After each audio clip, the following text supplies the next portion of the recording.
자, 다음은 유기체론입니다. 유기체론. 기계론과 대비되는 관점으로 생각하면 여러분들이 쉽게 이해할 수가 있죠. 기계론, 기계로서의 도시, 기계체로서의 도시를 만들어야 된다는 규범적 이론의 반면에 유기체론은 도시를 하나의 어떤 유기체, 말하자면 도시 형태를 하나의 살아있는 생명체의 부분, 유기체로 이해하는 그런 유범적 이론이 바로 올게닉 티어리, 유기체론이 되겠습니다. 기계론과 구분했을 때 그 특징이 너무나 극명하게 대비가 되죠. 기계론, 뭡니까? 각 부분들이 나뉘고 교체될 수가 있다. 하지만 유기체인 경우는 어떻습니까? 기계처럼 각 부품으로 나뉘나요? 비록 다른 기능들이 마치 부품처럼 서로 간에 엮여 있다고 하더라도 그런 것들을 서로 간에 칼처럼 나눌 수 있는 관계가 아니고 전체가 하나로서만 존재하는, 전체와 유기적으로 그야말로 연결된 그런 개체가 유기체라는 것이죠. 그런 측면에서 도시에 대한 이해를 기계론과는 다분히 달리하는 것들이 바로 유기체론이다 할 수가 있겠습니다. 자, 이런 유기체론으로서의 규범적 이론은요, 가장 최근에 나타난 규범적 이론이다라고 볼 수가 있겠어요. 빠르게 볼 때 18, 19세기의 어떤 식물학적인 패러다임의 발전에 영향을 받았다라는 것들인데, 자, 이때가 어떤 때냐면 식물학 그리고 식물을 통한 유전학 이런 계통의 연구들이 굉장히 많이 발전했었어요. 식물학에서 나타나는 여러 가지 패러다임, 용어나 개념들 이런 것들이 다른 학문 분야에도 그 발전에 영향을 주게 됩니다. 그러다 보니까 식물을 해석하는, 식물의 군집을 해석하는, 식물의 생태학을 해석하는 그런 개념들이 뭐 도시로도 오고 사회로도 오고 뭐 산업으로도 가고 이런 식으로 이용이 될 수가 있었던 거라는 거예요. 그러다 보니까 도시도 일종의 어떤 생물의 몸처럼 이해될 수 있지 않느냐 그런 개념이 나타나면서 바로 이 올게닉 티어리가 발전하게 되는 것이죠. 그래서 도시 공간이라는 것은 하나의 어떤 유기체적인 몸이다. 도시의 기능이라는 건요, 하나의 기계처럼 그렇게 쉽게 기능 향상이 되지도 않습니다. 업그레이드 되거나 아니면 대체되지도 않는다라는 특징이 있다는 거예요. 왜냐? 하나하나가 부품이 아니라 그 전체에 매달려 있는 전체의 몸이기 때문에 비록 한 부분이 쓸모없어 보인다. 또는 한 부분이 병들어 보인다고 해서 그걸 잘라내서 교체할 수 있다? 그렇지 않다는 얘기입니다. 그게 바로 유기체의 특징이라는 것이죠. 그런 유기체의 특징을 표현하는 가장 핵심적인 단어 하나가 뭐냐면 이 threshold라는 겁니다. 우리나라 말로 임계점이라는 것들인데요. 뭐 임계점이라고 해도 이 말이 이해 안 가기 마찬가지죠. 자, 이 단어의 의미가 되게 미묘하긴 한데 어떤 것이든 넘어서기 어려운 한도가 있다라는 것들이 임계점의 표현이에요. 도시라는 것들도요. 마구마구 클 수 있다. 연결하고 부착하고 통하게 하면 도시는 한없이 확장할 수 있다. 확장될 수 있다. 이렇게 믿는다라고 그러면 그 사람은 기계론을 믿는 거라는 거예요. 기계는 어떻습니까? 계속적으로 연결하면 말하자면 기차와 같이 여러 개의 기차 열차량을 연결하면 한없이 확장될 수가 있죠. 그게 바로 기계론적인 특성입니다. 하지만 살아있는 생물의 유기체는 그렇지가 않죠. 그 덩치나 그 규모를 과다하게 확장할 수가 없어요. 과다하게 확장하게 되면은 틀림없이 부작용이 일어나게 되고요. 만약 어떤 한 세포가 지나치게 크게 증식한다라고 그러면 그런 것들은 암세포가 되어버리죠. 정상적인 세포가 아니죠. 기능이 떨어지거나 왜곡되거나 아니면 소멸되어 버린다는 것이죠. 그런 특징이 바로 유기체의 특징입니다. 그렇기 때문에 이 임계점을 잘 알아서 임계점 내에서 모든 것들을 원활하게 다룰 수 있어야지 바로 이 유기체로서의 도시를 잘 계획하는 것이다. 이렇게 우리가 얘기할 수가 있겠죠. 그래서 도시의 기능이라는 것들은 굉장히 복잡하다. 기계론에서는 물론 복잡하죠. 복잡하다는 것은 무슨 뜻이냐? 다양한 기능을 가진 부품들을 서로 조합을 했다는 뜻입니다. 하지만 유기체에서 복잡하다는 것들은 올게닉 차원에서 복잡하다는 얘기입니다. 이것과 저것, 이 부분과 저 부분이 독특한 기능을 가지고 있지만 그 전체가 또 유기체적으로 연결된 핏줄과 신경망과 여러 유전자 체계로 연결된 하나의 나눌 수 없는 덩어리란 얘기죠. 그런 의미에서 유기체라는 것들은 또 복잡하다. 우리가 이렇게 얘기할 수가 있다는 얘기입니다. 또 그리고 유기체로서의 도시는요. 일종의 어떤 생명체가 필히 통과하게 되는 과정들이 있죠. 생로병사의 과정을 이 유기체로서의 도시는 또 따르게 돼요. 태어나고 성장하고 성숙하고 그리고 때로는 소멸해가는 것들. 이것들이 생명체의 유기체에 필히 나타나는 일이죠. 기계라고 한다라고 그러면 적당한 시기에 업그레이드하고 부품을 바꿈으로써 계속적으로 연장해 나갈 수 있죠. 하지만 도시는 그렇지 않다는 얘기예요. 그러면 도시가 과연 이렇게 생로병사가 있을까? 분명히 있습니다. 도시도 태어나고요. 성장하고요. 그리고 많은 도시들이 이미 사망하고 어떻습니까? 어디에 있어요? 땅속에 이미 묻혀 있습니다. 가까운 곳에 있는 경주라든가 로마라든가 그 도시가 흔적이 지금 어디서 발견됩니까? 2m나 되는 땅속에 가라앉아서 흙에 묻힌 상태로 유적으로서 발굴된다는 얘기예요. 틀림없이 과거에 흥왕했던 도시라고 하더라도 죽어가고 있다는 것도 우리가 볼 수가 있죠. 그래서 사실 이런 측면에서 보면요. 오늘날 우리가 말한 도시 재생이라는 것들, 재생. 한문을 굳이 쓰지 않았는데 다시 생기를 불어넣는다는 얘기죠. 죽어가고 쇠락해 갈 수 있는 유기체로서의 도시에 어떻게 하면 건강함을 다시 도입하겠는가. 그런 것들이 재생의 관점이라는 얘기죠. 그렇게 친다라고 그러면 이 재생이란 말 자체도 상당히 올게닉, 유기체로서의 규범적 이론과 굉장히 관련을 깊게 맺고 있다. 이렇게 볼 수가 있겠죠. 어디에서 많이 이런 개념들이 도입됐느냐. 케빈 린치의 표현에 따르면 이런 유기체론으로서의 도시 형태 이론이 주로 낭만주의적인 조경 설계에서 많이 나타났다. 이렇게 표현을 하고 있어요. 이 경향을 대표하는 사람을 누구로 볼 수 있느냐? 바로 이분으로 볼 수가 있겠죠. 프레드릭 롬스테드. 미국 공원의 아버지라고 부르는 사람. 이분이 공원 설계를 하는 것들을 보면 공원 하나의 분리된 영역으로 설계하는 것들이 아니라 모든 공원들이 시내에 있는 모든 공원들이 서로 간에 찰컥찰컥 연결되고 피가 통하고 신경망이 흐르듯이 하나의 어떤 유기적인 체계로서 계획하길 원했다라는 걸 우리가 볼 수가 있어요. 조경 설계를 일종의 유기체에 빗대어서 낭만적인 관점에서 다뤘다 이렇게 얘기할 수가 있겠죠. 자, 그걸 말고도 많은 어떤 도시계획상의 도구들이 실제로는 이 유기체론의 특징에 영향을 받았다라고 얘기할 수가 있겠습니다. 뭐 방사형 패턴이라든가 방사형 패턴이 뭐예요? 핵이 있는 게 특징이죠. 핵으로부터 모든 것들이 발현해 나가는 것들이 방사형이라는 겁니다. 그 핵을 중심으로 계속적으로 이렇게 성장해 나가죠. 뭐의 성장 패턴과 동일합니까? 하나의 유기체의 단위가 되는 세포의 성장 방식과 동일하죠. 그렇기 때문에 이 레디얼 패턴이, 레디얼 플랜이라는 것들이 기본적으로는 유기체론의 근본적인 형태다. 이렇게 얘기할 수가 있겠고요. 자, 그에 비해서 격자형 도시라든가 선형 도시 이런 것들은 기계론적인 특성이 강한 그런 도시 형태다. 이렇게 볼 수가 있겠죠. 또 뭐 그린벨트의 개념이라는 것들. 그린벨트라는 것은 성장하는 전체 도시에 일종의 하나의 막을 씌워주는 그런 형태의 녹지가 되겠죠. 도시가 하나의 세포라고 했을 때 그 세포의 성장을 어느 정도 한계에 지어주는, 아까 말한 트레시홀드가 되어주는 그 세포막이 있다는 얘기예요. 그 세포막과 같은 역할을 도시에서 해주는 게 그게 뭐다? 그게 바로 그린벨트가 아니겠습니까? 또는 어떤 근린 단위의 계획이라는 것들, 근린이라는 것들은 큰 도시가 자잘한 하나의 독립적인 생활권, 근린 주구 단위로 설계되어야 된다 이런 얘기 아닙니까? 그 말은 아무리 거대한 체계라고 하더라도 하나의 세포 단위로부터 시작해야 된다. 그리고 그 세포의 이름은 뭡니까? 그게 바로 근린주구, 네이버후드다. 이런 어떤 유기체적인 논리에서부터 이런 것들이 발전했다. 이렇게 케빈 린치는 이해하고 있어요. 자, 그 외에도 똑바로 그을 수도 있는 걸 괜히 구불구불 이렇게 하고 싶다라든가 이런 모든 접근들, 유기체적이고 불규칙한 형태를 지향하는 모든 공간 설계들, 그런 것들도 유기체론의 영향입니다. 그린웨이라든가 모든 오픈 스페이스, 공원 녹지가 하나의 시스템을 이뤄야 된다 이런 어떤 접근들, 그런 것들도 당연히 유기체론적인 영향이 많이 있겠죠. 자, 그 외에도 뭐 패트릭 게디스, 루이스 먼포드와 같은 도시학의 아버지와 같은 사람들, 이런 분들도 이 오르게닉 디어리의 옹호자였다 이렇게 얘기할 수가 있겠고요. 뭐 가든 시티라든가 뭐 네이버후드 디어리, 레드본 시티 뒤에 보면 사례가 나오겠지만 근린주구론을 기반으로 하는 대부분의 도시 계획 이론들이 이 유기체적인 이론과 밀접한 관련이 있다.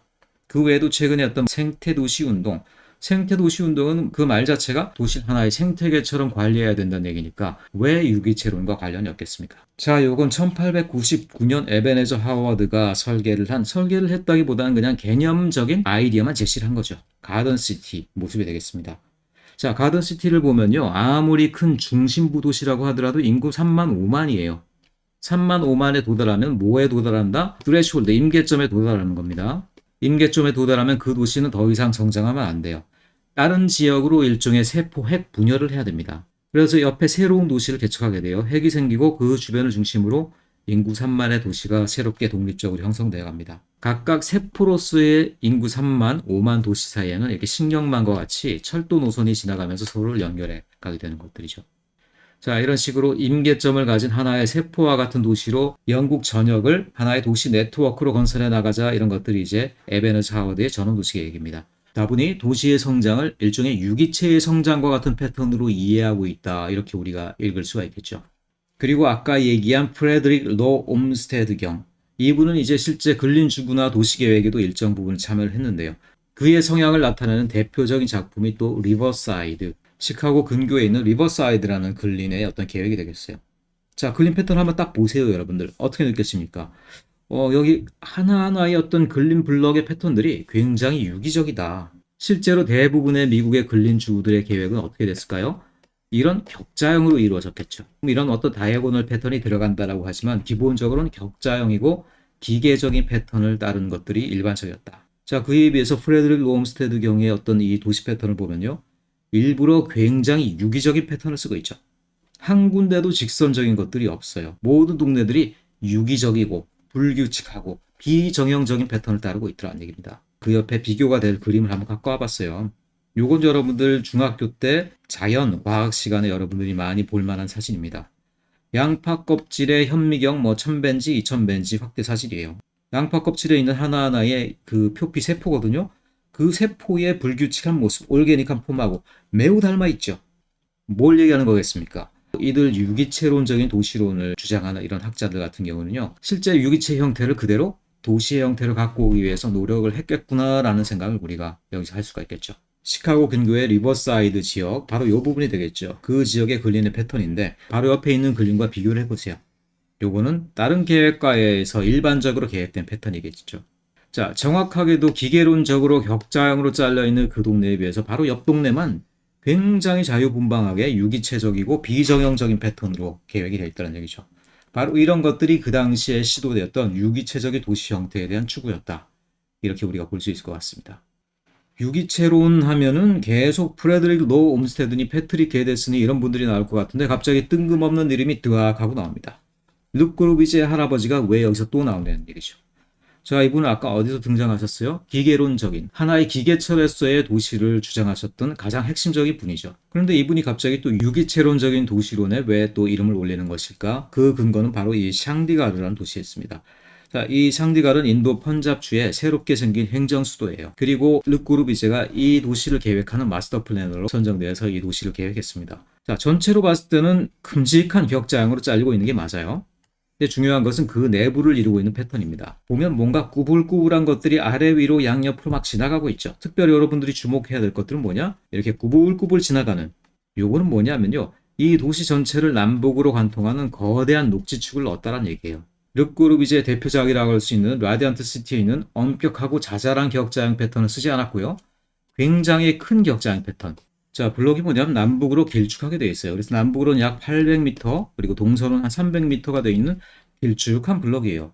뭔가 이렇게 기계론적인 패턴과는 좀 차이가 있는 듯한 큼직한 블록을 썼다는 것부터가 조금 특이한 선택이죠. 그리고 그 남북을 블록 패턴을 무시하고 지나간 이런 길다란 녹지축이 있더란 얘기예요. 뭡니까? 일종의 그린웨이죠. 그린웨이, 파크 커넥터, 뭐가 됐든 간에 녹지체계가 유기적으로 연결돼서 도시의 어떤 생명력을 공급할 수 있어야 된다. 뭡니까? 낭만적인 조경적인 설계죠. 자, 그런 계획들이 벌써 샹디가르, 르꼬르비제의 말년에 해당하는 시기에 나왔던 이 도시계획 작품에 들어가 있다는 얘기죠. 자, 그거 말고도 전체적인 패턴을 봤을 때요. 기계론적인 패턴은 최소화하고 내용적인 상당 부분을 유기체론적인 형태 특성으로 채우는 것을 볼 수가 있습니다. 그 대표적인 것 중에 하나가 이 남북을 가로지르는 유기적인 녹지 패턴이죠. 그래서 르꼬르비제 같은 경우도 그의 후기 작품에 보면요. 상당히 유기체론적인 어떤 규범적 이론의 특성이 잘 나타나고 있다. 이렇게 우리가 설명할 수가 있다는 게 그 근거를 바로 우리가 이 샹디가르 계획에서 볼 수가 있습니다. 미국 뉴저지의 레드번 시티라는 곳인데요. 이 레드번 시티 같은 경우는 유기체적인 근린주거 패턴을 보여주는 굉장히 대표적인 사례입니다. 전체 형태 자체도 어떤 특별한 정형적인 패턴 없이 굉장히 유기적이고 불규칙하게 되어 있죠. 그리고 가장 여러분들이 중요하게 볼 것은 이 중심부가 이룬 패턴입니다. 초등학교라든가 마을회당이라든가 이렇게 공용시설이 몰려있는 핵이 하나 있죠. 그리고 핵을 따라서 보면은 길다란 오픈 스페이스 축이 마을을 중심을 쭉 지나가고 있어요. 마을의 중심부를 뭐가 차지하고 있습니까? 기계론적으로 설계하는 교통체계가 자리 잡고 있는 것들이 아니라 오히려 녹지라든가 공공시설 이런 것들이 자리 잡고 있다는 얘기죠. 교통체계는 어떻게 되느냐? 도로는 지나가긴 지나가죠. 둘러가긴 둘러가요. 하지만 그 도로들은 들어오다가 턴에서 나가는 구조로 되어 있죠. 들어오다가 턴에서 나가고 결코 그 마을의 중심부를 관통하지는 않는 그런 교통 패턴을 우리가 뭐라고 그럽니까? 이른바 컬레삭이라는 거죠. 이 컬레삭이라는 것들은 교통에 들어오다 나가는 게 목적이 아니라 가운데 있는 중심적인 생활핵 이 부분을 보호하기 위해서 컬레삭이 있는 것이라는 얘기예요. 그래서 여러분 계획하라 그러면요. 컬레삭을 그냥 단순히 컬레삭만을 위해서 계획하는데 그렇지 않습니다. 컬레삭을 하는 이유는 그걸 통해서 보호하는 마을의 중심부가 있기 때문에 보호하는 거지. 아무것도 없는데 왜 지나가지 않고 여기 막냐는 거예요. 그래서 이 컬레상이라는 패턴을 통해서 마을의 중심부, 핵을 잘 유지하는 방법들, 자, 이런 것들이 유기체론적인 근린지구의 형태를 가장 대표적으로 보여주는 사례다. 자, 그 외에도 미국에 나타난 많은 근린지구 계획들이요, 유기체론적인 특징을 보여주고 있습니다. 가장 중심부에다가 생태적인 기능들, 녹지 기능들, 공공 기능들 이런 것들을 집어넣어서 축을 삼는 그런 레드번적인 특성이 계속적으로 반복되고 있죠. 자, 타코마 타운이라는 이 워싱턴에 있는 근린지구 계획도 마찬가지입니다. 근린의 경계는 이렇게 비교적 기계적으로 분포하고 있어요. 그런데 보니까 희한하게 이쪽에 있는 녹지숲이 이만큼 먹어 들어온 걸 볼 수 있죠? 그런가 하면 그 녹지숲이 마을 한가운데를 관통해버리고 있어요. 기계론적인 계획에 의하면 엄격한 격자형 도로체계에서 여기저기 잘려야 되는 이런 블록들이 이제 어떻게 돼요? 자연적인 요소들이 그야말로 자연적이고 유기적인 형태로 마을 가운데로 관입하고 있다. 심지어는 중심부를 지나가고 있다. 이렇게 얘기할 수가 있겠죠. 그래서 자연적이고 유기체적인 어떤 그런 형태에다가 중심부를 내주는 것. 그게 바로 유기체론적인 도시 형태의 가장 핵심적인 특징이다라는 거예요. 서울의 뭐 경의선길 이런 것들이 어떤 특징이 있습니까? 사람들의 인구 밀도가 제일 높은 곳 한가운데를 유기체적이고 구불구불한 녹지축이 관통을 해버리죠. 기계론적인 관점으로 봤을 때는 훨씬 더 효율에 중점을 둔 뭐 교통 기능이라든가 다른 어떤 경제 산업 기능이 들어가야 되는 게 맞죠. 그런데 바로 그런 곳에다가 유기체적인 녹지 체계를 집어넣는다? 어떻습니까? 확실하게 유기체적인 접근이다. 이렇게 우리가 얘기할 수가 있겠죠. 자, 다음에 우리가 보고자 하는 것은 최근에 우리가 볼 수 있는 여러 도시들의 형태적인 특성들입니다. 이 특성들 가운데 우리가 뭐냐면 세 가지 노머티브 띠어리, 그 영향이 어떤 식으로 분포하고 있는가 그걸 한번 실제 도시 형태를 통해서 우리가 살펴볼 수가 있겠죠. 제3세계 신도시이기 때문에 우리로서는 이것들을 이제 잘 살펴본 기회는 없는데요. 라플라타라고 해서 아르헨티나의 어떤 신도시가 되겠어요. 보면은 정사각형, 아주 반듯한 정사각형이죠. 그리고 그 안에도 구역을 완전히 너무나 기하학적인 패턴으로 잘 설계하고 있죠. 기하학적인 격자형 패턴에다가 또 이 대각선 패턴들이 일정하게 나오고 있고, 대각선 패턴이 나오는 교점에는 뭔가 이벤트형 공간이 원형으로 넓게 분포하고 있거나 아니면 이렇게 공원 녹지가 크게 분포하고 있는 걸 볼 수 있죠. 이렇게 기계적으로 할 필요가 있어요? 이렇게 수학적인 엄밀한 패턴으로 만들 필요가 있어요? 그럴 필요 없죠. 그럼에도 불구하고 이렇게 설계했다는 건 뭡니까? 기계론적으로 도시를 만들고자 하는 그런 규범적인 이론이 작용했다. 이렇게 볼 수가 있다는 거예요. 다만 그런데 과연 여기에 기계론밖에 없을까? 한번 여러분 잘 생각해 보세요. 이 도시가 뭔가 또 보여주고 있는 또 다른 면이 있지 않을까? 여러분 잘 상상은 안 될 텐데요. 보면은 이 대각선 패턴들이 뭔가 좀 의미심장해요. 이렇게 V자형을 이루고 있죠. 뭐 여기 V자, V자. 그래서 이 V자 두 개가 만나는 요런 이 문양이 나온다는 거군요. 요 문양이 여러분들 이건 뭐 음모론자들이 언급하는 그런 비밀 결사대 단체인데 프리메이슨이라고 들어본 적 있죠.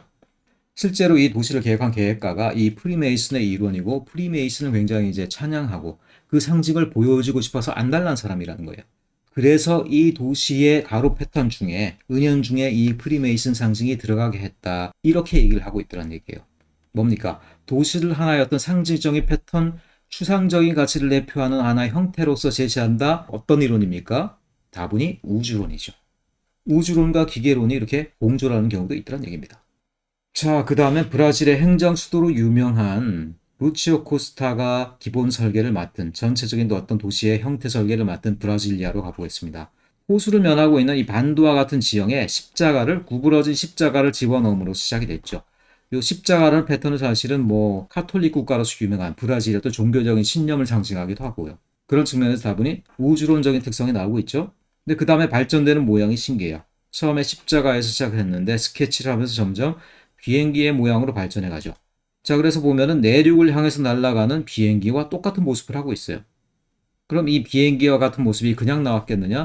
그렇지가 않아요. 실제로 비행기의 기체의 각 부분의 기능을 본따서 도시의 조닝이 이루어집니다. 그러니까 파일로트석에는 누가 들어가겠어요? 대통령이 들어가더란 얘기예요. 한 나라를 드라이빙하는, 한 나라를 이끌고 이륙하는. 하지만 그렇다고 해서 대통령이 마음대로 할 수 있는 나라가 아니죠. 그래서 요 끝을 확대해 보면요. 대통령궁이 있고요. 그 다음에 입법부랑 사법부가 이렇게 역삼각형으로 분포하고 있어요. 그래서 이 3권이 합해서 비행기의 조종석을 이루고 있는 것을 볼 수 있다. 그런가 하면은 이 날개는 그 나라를 날아가는 기본적인 힘이면서 이 안에는 또 제트 엔진을 굴리기 위한 연료가 가득 차 있죠. 그러니까 뭐가 되겠습니까? 이 날개는 시민들, 주민들이 살고 있는 하나하나의 근린주구가 되겠어요. 그래서 이 조그만한 사각형 하나하나가 사람들이 살고 있는 아파트 단지다. 그리고 그걸 가로질르고 있는 이런 고속도로가 지나간다. 이런 것들을 볼 수가 있죠. 자, 등등 이런 식으로 해서요. 실제로 이 도시 전체의 모양이 하나의 비행기 기체를 엄밀하게 닮아가고 있어요. 그래서 이런 것들을 아날로지라고 합니다. 어떤 다른 것의 형태를 가져와서 비유해서 어떤 계획을 하는 것들, 그런 방식을 이제 아날로지에 대한 계획이라고 그러는데, 다분히 제특이라는 이 상징을 도시의 형태에 도입한 것을 볼 수가 있죠.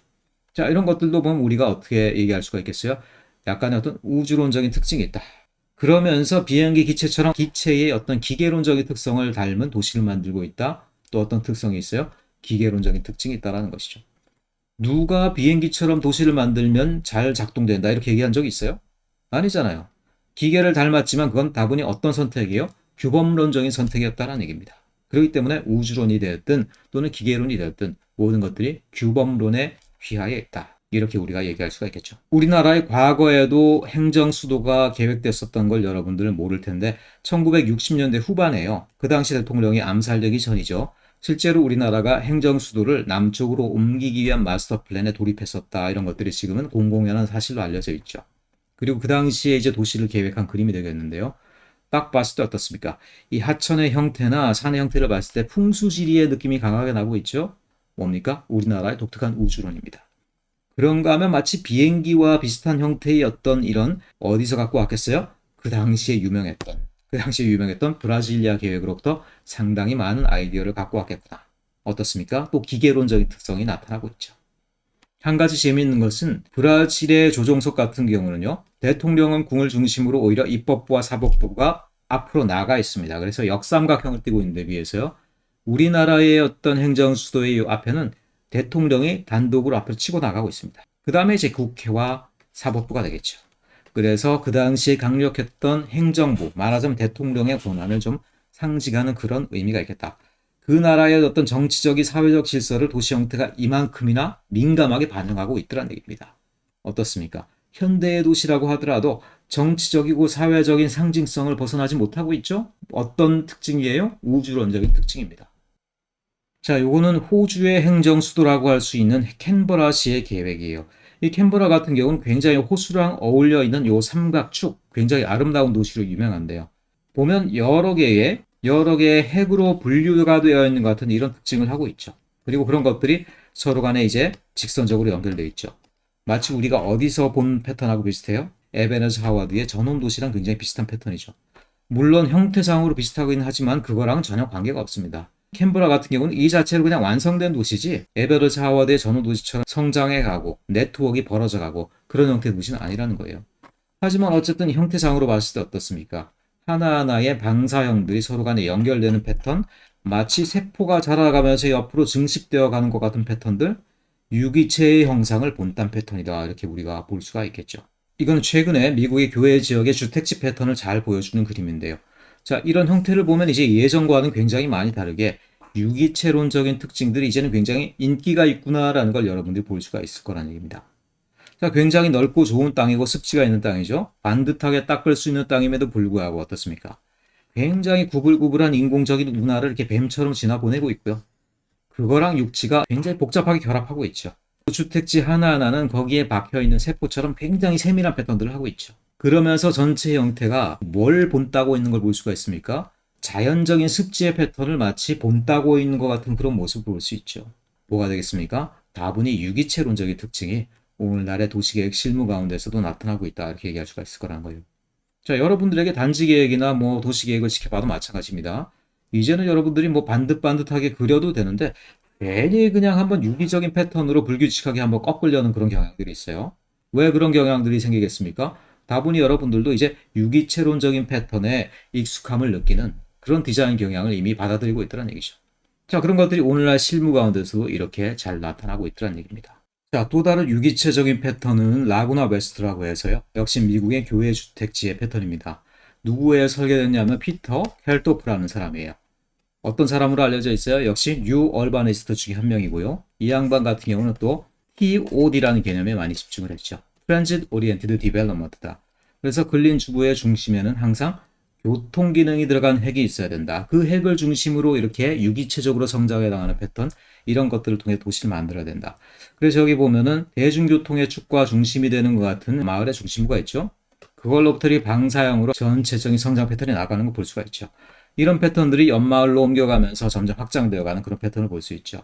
그러면서 그 패턴 중에 어느 것 하나도 반듯반듯하게 기계체적으로 자른 것들이 잘 없죠. 모든 것들이 유기체적인 형태를 지향하고 있죠. 뉴 얼바니즘의 경향 같은 경우도 이념 자체도 그렇지만 그들이 추구하는 도시 형태도 유기체적인 형태상의 특징을 많이 적용하고 있다. 이런 경향들을 요 라구나 웨스트에서 우리가 찾아볼 수가 있겠죠. 자, 이상으로 최근의 도시 형태의 사례들을 살펴봤는데요. 오늘날이 여러분 과학의 시대고 기술의 시대라고 하지만 그렇다고 해서 이 규범적 이론이 쓰이지 않는 것들은 아니죠. 여전히 우주론적인 특징들, 기계론적인 특징들, 유기체론적인 특징들이 복합적으로 쓰이고 있고요. 특별히 유기체론적인 특징 같은 경우는 최근에 어떤 생태도시한 개념들, 지속가능성이라는 개념과 연결되면서 좀 더 많이 활용되고 있는 것들을 볼 수가 있겠죠. 자, 이런 식으로 도시 형태에 대한 이론은요, 옛날 것이 없고 지금의 것이 없습니다. 여전히 우리는 이런 세계의 규범적 이론 가운데 살아가고 있고 그런 것들의 영향이 우리 가운데 이렇게 은연중 나타나고 있다. 이렇게 볼 수 있다는 거고요. 여러분들 역시도 여기에 나온 형태적인 특징들을 잘 이해하고 그 배경에 있는 철학, 개념들을 이해할 수 있어야지 여러분들이 훌륭한 계획가가 될 수가 있겠죠. 그럼 이상으로 규범적 이론에 대한 강의는 여기서 마치도록 하고요.